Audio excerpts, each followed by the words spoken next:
जय हिंद दोस्तों, मैं हूं आशीष और आप सबको इंडिया में जान पर स्वागत है। दोस्तों आज आपको मैं S-500 मिसाइल सिस्टम के बारे में बताऊंगा।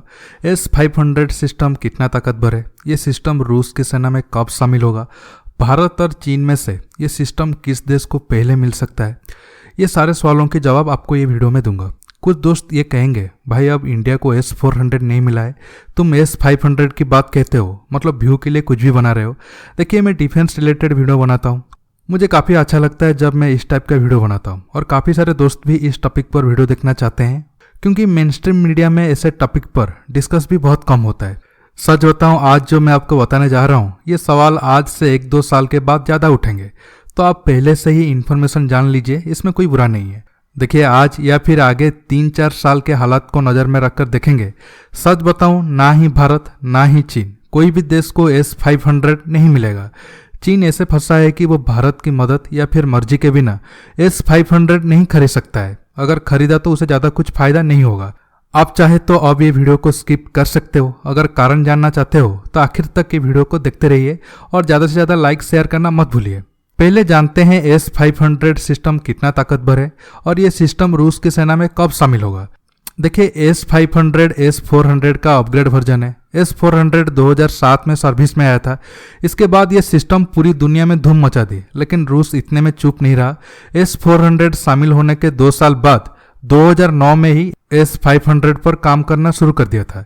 2012 तक इसका पहला प्रोटोटाइप बन चुका था। रशियन डिफेंस मिनिस्टर कुछ महीने पहले ही ये स्टेटमेंट दिया था, 2021 में S-500 रशियन आर्मी में शामिल होना शुरू हो जाएगा। रूस S-500 को अपना एयर डिफेंस फोर्सेस के अलावा नेवी में भी इस्तेमाल करेगा। अब मैं आपको बताने जा रहा हूँ S-500 की और क्या क्या खूबी है और ये कैसे S-400 सिस्टम से अलग है। देखिए S-500 को इस तरह से डिजाइन किया गया है कि ताकि वो आसानी से intercontinental ballistic missile, hypersonic cruise missile और 6th जनरेशन फाइटर एयरक्राफ्ट को ट्रैक करके मार गिरा सकता है। S-500 में जो एंटी बैलिस्टिक मिसाइल है वो 600 किलोमीटर दूर से इंटरकॉन्टिनेंटल बैलिस्टिक मिसाइल को मार गिरा सकता है।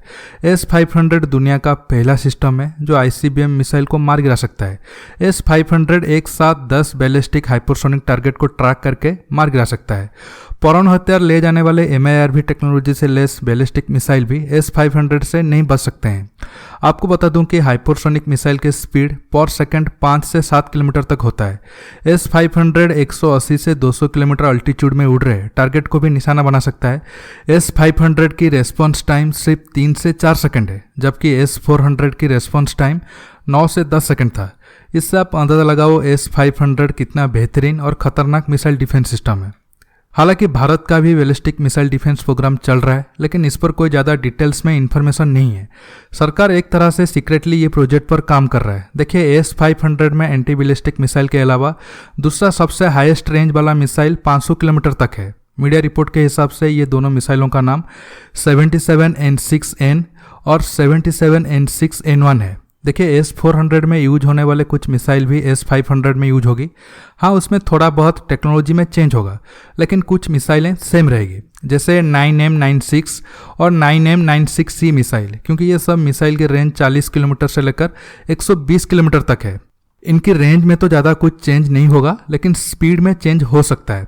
अब आते हैं S-500 रूस के बाद चीन और भारत में से कौन सा देश को पहले ये बेहतरीन सिस्टम मिलेगा।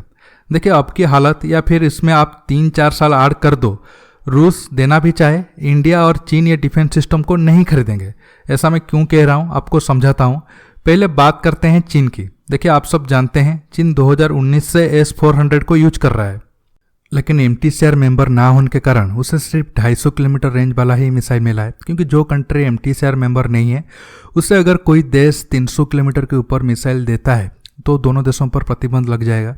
अब आप बताओ चीन S-500 को लेकर क्या करेगा। S-500 खरीदा तो उसे राडार तो अच्छे मिलेंगे, लेकिन मारने वाले मिसाइल की रेंज 250 या ज़्यादा से ज़्यादा 290 किलोमीटर तक होगा। अगर चीन को फुल पावर S-500 सिस्टम चाहिए तो उसे MTCR मेंबर बनना पड़ेगा, लेकिन MTCR मेंबर बनना चीन के लिए आसान नहीं होगा, क्योंकि MTCR मेंबरशिप का रूल है जब तक सारे 35 कंट्री राजी नहीं होंगे चीन या फिर कोई भी नया देश ग्रुप में शामिल नहीं हो सकता है।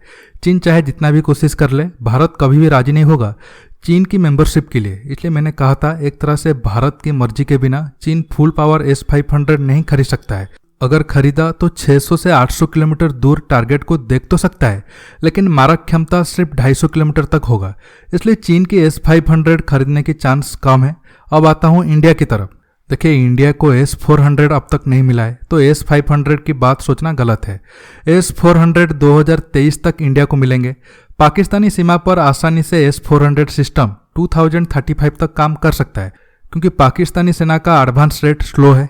इसलिए S400 सिस्टम काफ़ी है पाकिस्तान के लिए। ये भी एक सवाल है, 2030-35 तक पाकिस्तान रहेगा या फिर उसका टुकड़ा हो जाएगा। इसके साथ भारत भी खुद BMD प्रोग्राम बना रहा है। या तो ये सिस्टम पूरी तरह से बन गया है या फिर 2023 तक पूरी तरह से बन जाएगा। इसलिए S500 की चांस कम है। लेकिन मेरा पर्सनल ओपिनियन ये है, भारत को अपने नेवी के लिए 1-2 S500 सिस्टम खरीदना चाहिए, क्योंकि इससे इंडियन ओशन में हमारा ताकत और बढ़ जाएगा। दोस्तों, आज के टॉपिक में बस इतना ही। ये वीडियो आपको कैसा लगा नीचे कमेंट करके बताइए। ये वीडियो को लाइक शेयर करने के साथ साथ मेरे चैनल को सब्सक्राइब करना मत भूलिए, और सब्सक्राइब बटन के पास जो बेल आइकन है उसे भी प्रेस करिए, ताकि आगे आप मेरे आने वाले वीडियो को मिस न कर सके। दोस्तों, रहता हूँ बहुत जल्द एक न्यू टॉपिक के साथ मिलूंगा। नमस्कार, जय हिंद।